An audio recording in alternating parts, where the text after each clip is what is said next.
title of this writing is You Turn a Blind Eye to That Which You Can't See.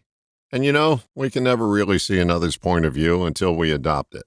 When we willfully argue with another's perspective without taking the time to appreciate it, we are turning a blind eye to that which we can't see. Reminds me of an expression my grandmother used. You hear what you want to hear and you see what you want to see. Many people don't want to see the other side of an issue because they're so invested in their own.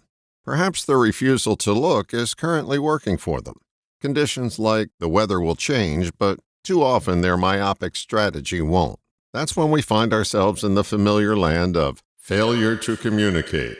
The operative question we rhetorically ask ourselves is some form of, don't they get it? What we don't get is that they're looking from a different vantage point and seeing a whole different picture. Reminds me of a story. When I was 11 years old, I was traveling in a car with my mother and her friend to the New Jersey shore.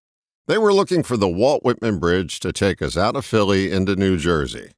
The friend who was driving said, I just saw the sign for the Walt Whitman Bridge. My mother said, no, that was the sign for the Ben Franklin Bridge. An argument ensued as to what the sign read. We pulled over to the side of the road where the heel digging continued and a trip to nowhere was about to begin.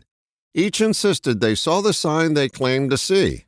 Thank God there was an 11-year-old in the back seat to issue an innocent suggestion. Let's go back to where you saw the sign.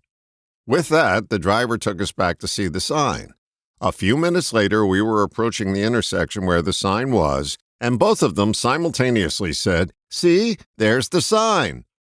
What neither saw was that there were two signs, one for the Walt Whitman Bridge and one for the Benjamin Franklin Bridge, both on the same telephone pole right next to each other.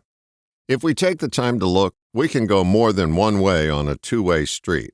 If you truly want to communicate with another, it's productive to make an effort to see things through their eyes, otherwise you'll stay in the dark and wonder why.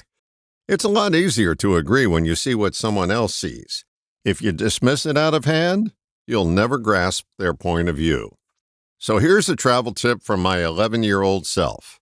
If you're lost traveling around in a hot car on a summer's day and you want to get to the beach, take the time to see all the signs.